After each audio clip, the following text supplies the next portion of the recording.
इस देश ने एक और भी बहुत बड़ा संदेश दिया।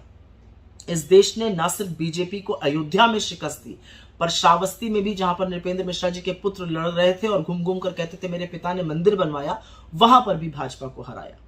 ये किसकी हार है?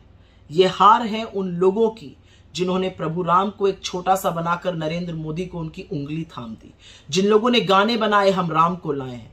प्रभु राम जो देश ही के नहीं दुनिया के कण कण में बसते हैं, आस्था का प्रतीक है, मर्यादा का प्रतीक है, साहस का प्रतीक है, प्रेम का प्रतीक है, न्याय का प्रतीक है, उन्होंने विराट रूप धारण करके आपको हराया।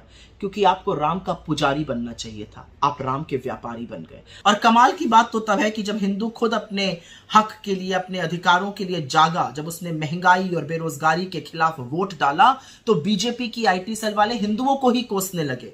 और कोसने ही नहीं लगे, इतने घृणित, इतने अपमानित शब्द कहने लगे। किसी ने तो हिंदुओं को हिजड़ा तक कह डाला।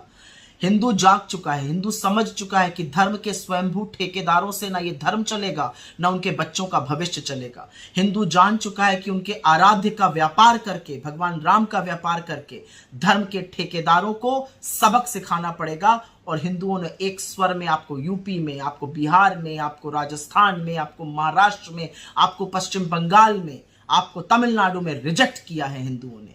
ये याद रखिएगा। आप नाथुराम के उपासक हैं, आप श्री राम के उपासक नहीं हैं। श्री राम ने जब देखा कि आपने राम के उपासकों को, उनके अनुयायियों को बेरोजगारी से, महंगाई से, गरीबी से, गुर्बत से, महिलाओं को असुरक्षा से दबोचा हुआ है, तो उन्होंने खुद बदला लिया और आपको एक बड़ी शिकस्त दी। इसमें बहुत बड़ा संदेश है, अगर आप पढ़ना चाहिए तो जरूर पढ़िएगा। आस्था और धर्म कभी भी व्यवसाय नहीं बन सकता, जिसको आपने बनाने की कोशिश की।